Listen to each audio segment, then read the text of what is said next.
here in Ray's preaching? Of seeking God. Seeking God, okay? Overcoming the crowds in our life. Okay, Jesus. All right, overcoming the crowds in our lives.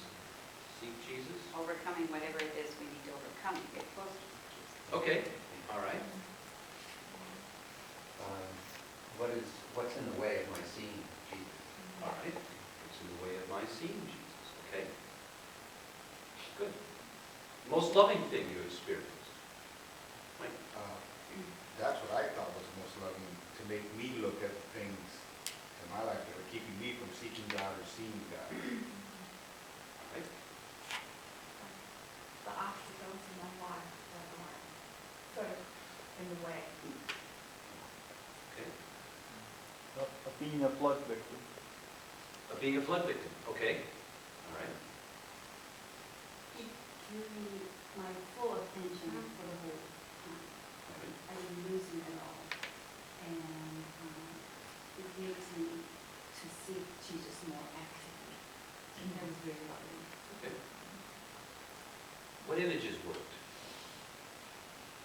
Themes. What was working? Being in the storm, Storm. after the storm, the crowd, Running and from there's food. a powerless child trying to Yeah. get to the front, to get food, to get nourished. Mhm. Okay. Powerful. Mhm. Can you all tell me Ray's intro to this homily?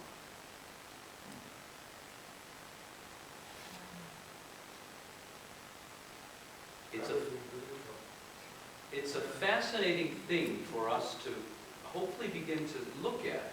As preachers, we think we've got all these wonderful little things that start us off, but our homilies are not actually beginning until the image takes over.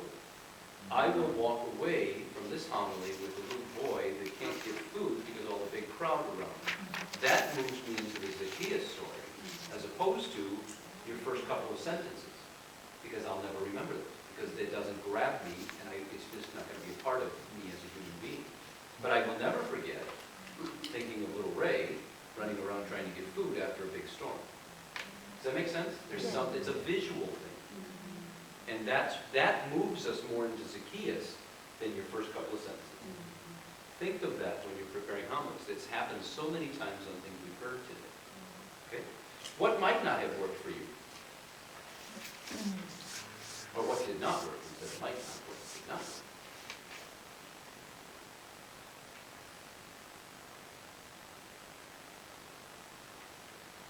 They're okay? Well, the opening image is Zacchaeus, because we didn't remember it, so that didn't work. Okay. We didn't have that. All right. All right, then I'll give you a couple. Nobody else will give you a couple. I think. No, don't forget the proper book usage. It's always a gospel. It's not a book of. We're reading from the Holy Gospel according to it. Okay? It sounds simple or it sounds silly, but it's very important. The people are so used to a specific formula. When it doesn't happen, they all, we get lost already. So make sure you do that. And at the end, Gospel of the Lord is the book. Okay?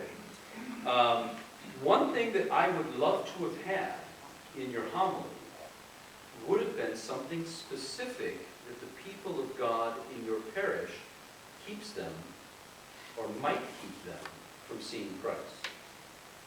A lot of times it was very generic. But what's going on in the lives of your parishioners that might stop them from seeing God?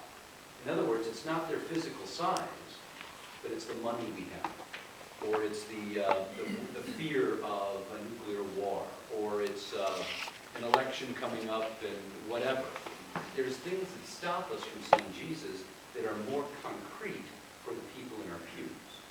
This was nicely generic.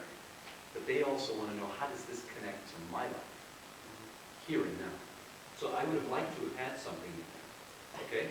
So it's almost like if you went from your story to the Zacchaeus story to the things that stop us from getting our nourishment, and boom, how do we end it from there? So it really flows in that regard. All right? Did that make sense? Yes. Okay. Thank you.